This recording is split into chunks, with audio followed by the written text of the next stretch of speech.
HB 208, Vice Chair and the Chair.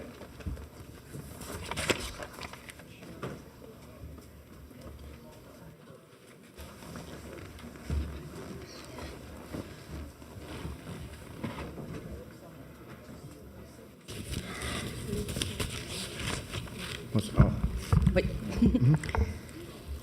House Bill 208, correct. Mr. Gonzalez, if you'll read the bill. Thank you, Madam Vice Chair. Members, this House Bill 208 by Representative Villio provides relative to additional penalties for certain domestic violence offenses. Madam Chair.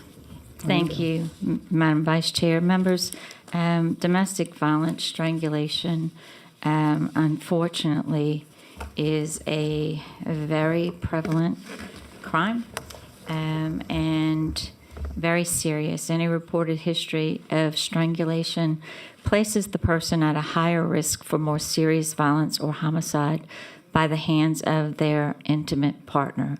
The perpetrator strangles as a form of power and control over their intimate partner by controlling their breathing. This pressure can lead to a loss of consciousness within 5 to 10 seconds and causes death within a few minutes. Strangulation is now recognized as one of the most lethal forms of violence, and strangulation may cause long-term health consequences. A person's behavior may become more combative. The victim may also suffer from PTSD, depression, suicidal ideations, memory problems, nightmares, anxiety, severe stress reaction, amnesia, and psychosis. Additionally, from 1988 to 2016, 136 officers were killed responding to domestic disturbances, according to the FBI. By comparison, 80 were killed during drug-related arrests for the same period. So I bring this bill in an effort to increase the penalties for strangulation. Currently, I believe the penalty in some instances is up to 3 years.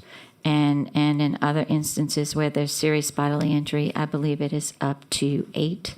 And quite frankly, it's just an insufficient penalty for the serious nature of this particular crime. And my legislation would bring the penalty to not less than 5 nor more than 50 years without benefits when there is serious bodily injury. And this is a Louisiana District Attorneys Association package bill, and I would ask for favorable passage, and we'll take any questions. Thank you, Madam Chair. Rep. Knox. Thank you, Madam Vice Chair. Thank you, Representative Filio. I was just inquiring as to the definition of serious bodily injury. And just for the record, it is really serious bodily injury. Absolutely. And I can appreciate the fact that you're bringing this because I happen to know in some cultures, strangling a woman in particular is a way of control and compliance. That is my understanding, Rep. Knox, as I've been working on this bill. I've been approached by many, and I've been provided a lot of information that led me to believe that this was truly the right bill to bring in. And I believed, just like yesterday, my 2 bills had bipartisan support, and I believe that this bill as well would enjoy bipartisan support. And for that reason, it just further encouraged me to believe that this was absolutely the right thing to do. And when we talk about serious bodily injury, as I indicated to you, not only are we referring to serious bodily injury by definition in the criminal code, but the very nature of this particular crime, as I indicated in my opening, serious bodily injury can occur within 5 to 10 seconds, as well as death.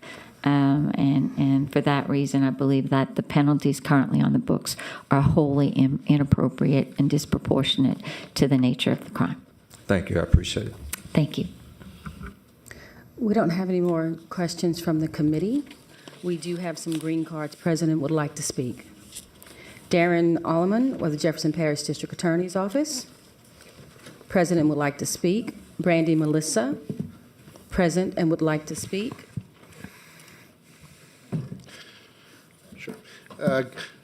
Good morning, members. Darren Elamon with the Jefferson Parish District Attorney's Office. We appreciate, Madam Chair, bringing this bill. I'll be very brief. To go back to what Representative Knox said, there's a global definition of serious bodily injury in the code. This body created that global definition in 2018. It's in 14.2c.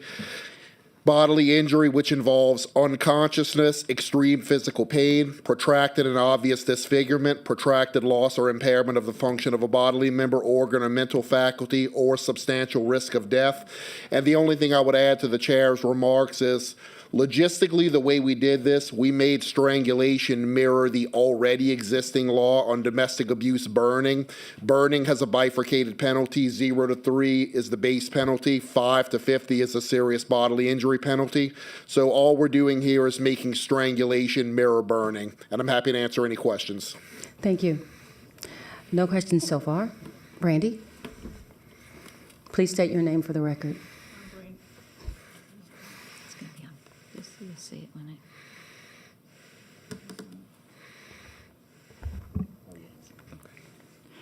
I'm Brandy. For the y'all that don't know me, I'm usually up here a lot, but not so much now. To ensure justice is served for victims of domestic violence strangulation whose lives have been forever changed due to the heinous act, I urge a yes vote on HB 208 by Representative Filio. When I was 6 years old, my mom survived a violent attack in front of me that left her unconscious on a dining room table from asphyxiation caused by strangulation. My dad later told her that he didn't intend for her to walk away from that, but she was a fighter, hence why I'm sitting here with a smashed brain and crushed skull caused by his violence against her during her pregnancy in 1983. This is my MRI from February of 2023. If it wasn't caused by domestic violence, my medical diagnosis would be a cranial. Domestic violence strangulation can cause immediate death, and if survived, it leads to memory loss, brain injury, and impact vision and basic task performance, among other challenges. At 37, my mom was writing down wash dishes. Aggravated cuts and bruises from the strangulation, as well as years of being beaten in the head, led to aneurysms that took my mom's life 18 months after they were found in 2016.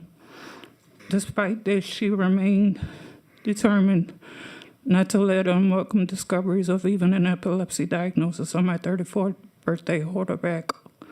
Recognizing the intention behind strangulation shouldn't be difficult. It's obviously done with malicious intent, because when you strangle somebody, you cut the blood flow off to their brain. We must prioritize the safety and well-being of those who have suffered from or are at risk of domestic violence strangulation by supporting HB 208. Thank you. Thank you, Brandy, and we appreciate that you come. I don't you know, this represent is your the mother. condition my mom's been in since Thanksgiving Eve 2017. Yes. I had to climb through a living room window and find her. Yeah. Rep. Ventrella. Thank you, Madam Vice Chair. I just wanted to say to you, ma'am, thank you so much for your bravery in coming here today. It's truly commendable how you have taken this negative in your life and turned it into such a positive thing to speak out for victims. So at the appropriate time, I would like to move this bill favorably. Thank you. Thank you, Rep. We also have a green card with Zach Daniels, present and would provide information if needed from the Louisiana District Attorneys Association Executive Director. Kevin Hayes, President and in support, but do not wish to speak. Chiefs of Police Association. Mariah Wineski, Louisiana Coalition Against Domestic Violence, is President and in support, but do not wish to speak. Scott Kirkpatrick, Chiefs of Police, Present and in support, but does not wish to speak. We have a few red cards. One more card? Good. Present and in support but do not wish to speak, Michael Renazzi from the Louisiana Sheriff's Association. Thank you. A few red cards, a couple red cards. Bruce Riley, present and in opposition but do not wish to speak. Chico Yancey, although I do not wish to speak, present and in opposition. Madam Chair, you may close. Thank you, members. I would ask that this very important instrument be passed favorably, and I waive closing otherwise. So we have a motion by Rep. Ventrella to report this bill favorably. Is there an objection? Seeing no objection, this bill will be reported favorably. Thank you, members. Thank you, members.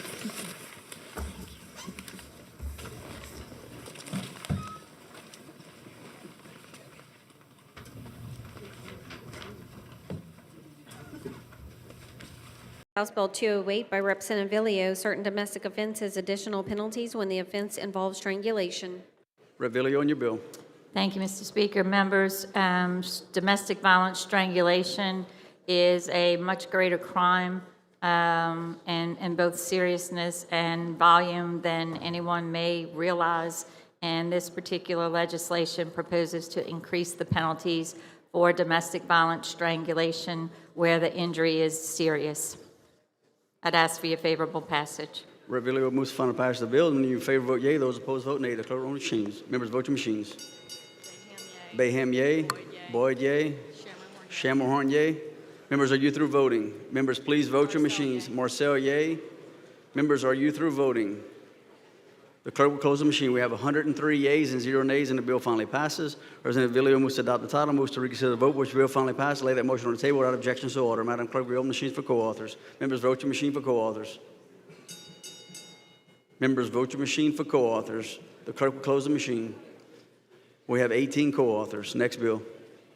Which one, 208? 208. Okay, on your bill, Representative Thank Villio. you. Senators, strangulation is now recognized as one of the most lethal forms of violence, and a reported history of strangulation also places the person at a higher risk for more serious violence or homicide by the hands of their intimate partners. So what this bill does is increases the penalty for strangulation in a domestic violence relationship where there is serious bodily injury. And I would be happy to answer any questions and ask for favorable passage. Okay, just out of curiosity, what did you say was the current, what's the current penalty for strangulation? 3 years. That's the maximum. 3, I believe 8 years might be the maximum. 3. So I guess at Let one me look point, at it. strangulation can turn into attempted murder? Is that kind of how it works? It can, but in the attempted murder, you actually need specific intent to kill. And while I believe that if you understand strangulation and how an individual can lose consciousness within 5 to 10 seconds and cause death within a few minutes, it has been challenging to be able to prosecute when you have the specific intent to kill element that has to be proved. And so with strangulation and understanding how serious the consequences are so quickly and what the risks are, the statute relative to strangulation where there is severe bodily injury just simply is disproportionate to any other crimes we have. And while I have seen in my criminal justice committee, we have tempered increasing penalties in light of the truth in sentencing laws that we just passed in the special crime session, I would submit to you that this is a crime that we need to consider increasing the penalty, notwithstanding the truth in sentencing laws, because it simply is disproportionate with the injuries sustained. Yes, and it's apparently prevalent as well, much more prevalent than I had realized until this session, quite frankly.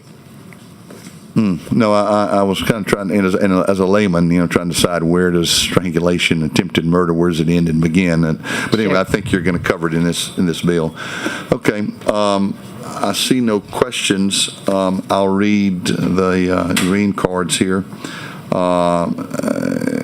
Kathy Craddock, I believe, with I guess Republican Women possibly, okay, is present in support, does not wish to speak.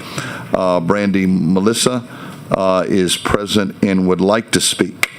So if you want to make your way up to the front, Miss, is that Melissa? Mm-hmm. Okay.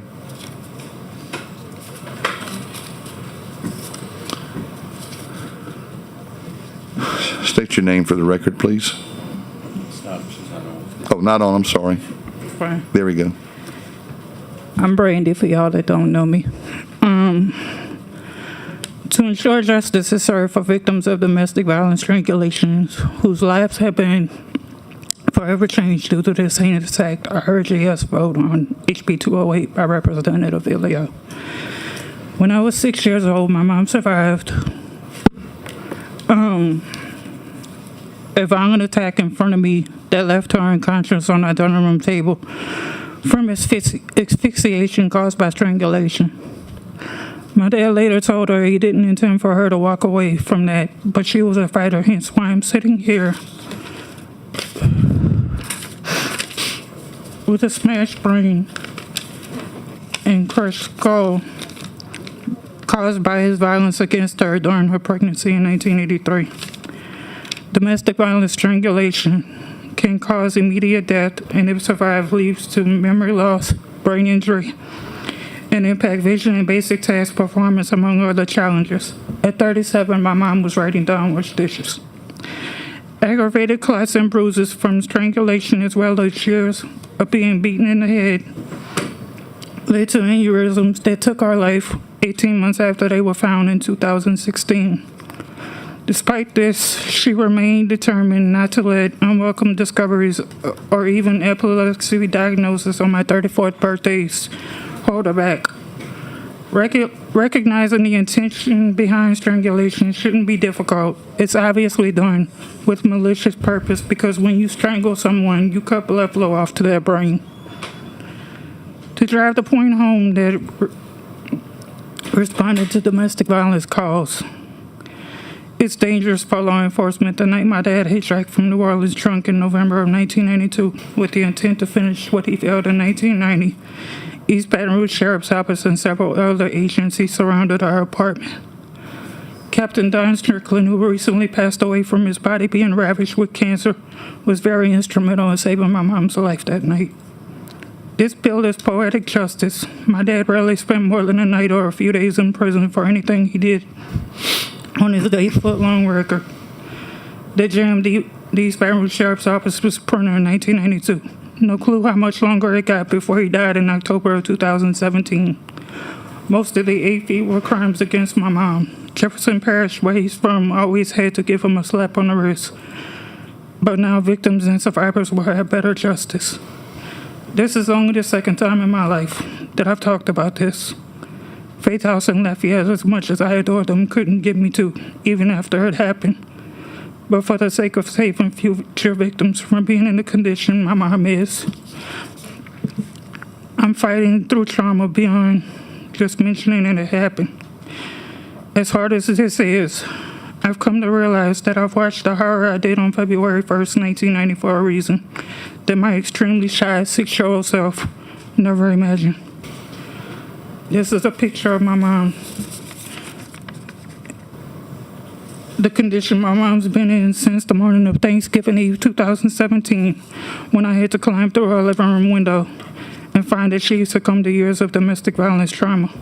We must prioritize the safety and well-being of those who have suffered from or are at risk of domestic violence strangulation by supporting HB 208. Thank you. Thank you, Brandy. Thank you for your courage to come and speak. Thank you for being an advocate. Senator Barrow. Yes, thank you, Mr. Chairman. I just want to say thank you to Brandy as well for your advocacy against domestic violence, against violence against children. And so you have continued to be a voice, and I know it took a lot of courage for you to come and provide that testimony. So thank you. Thank you, Senator Barrow. Any other questions? I'll read the remaining cards. We have Gary Bennett, Sheriff's Office, is present. Support, does not wish to speak.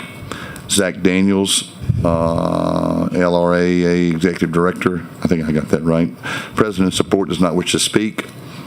Mike Renatza is President, support, does not wish to speak. Jill Dennis, SCH, President, and support, does not wish to speak. Scott Kirkpatrick, Chiefs of Police, President, and support, does not wish to speak.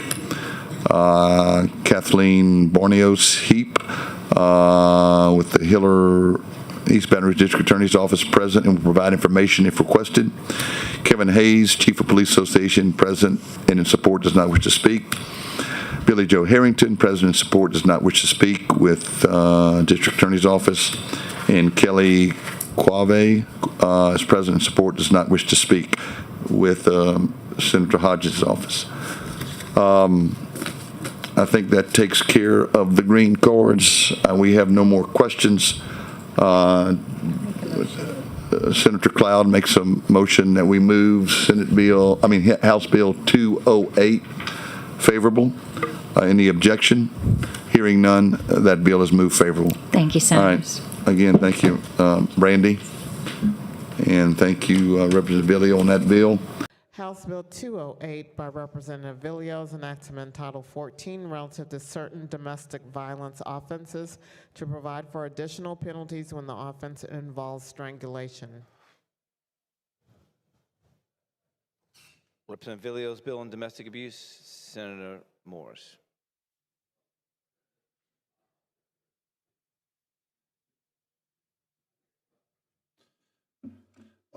Thank you, Mr. President. Members, this bill provides additional penalties for domestic violence when the offensive battery of a dating partner, and it includes the use of strangulation. What? And that's what the bill does. Seeing no questions, I'll move to final passage. Senator Morris moves final passage of House Bill 208. When the machines are in favor, yes. Opposed, no. Madam Secretary, open your machines. Vote your machine, members. Vote your machine. Senator Allen, yes. Senator Womack, yes. Senator Bass, yes. Madam Secretary, close your machine. 37 yeas and 0 nays, and bill is finally passed. Senator Morris moves to reconsider the vote which that bill passed and lay the motion on the table without objection.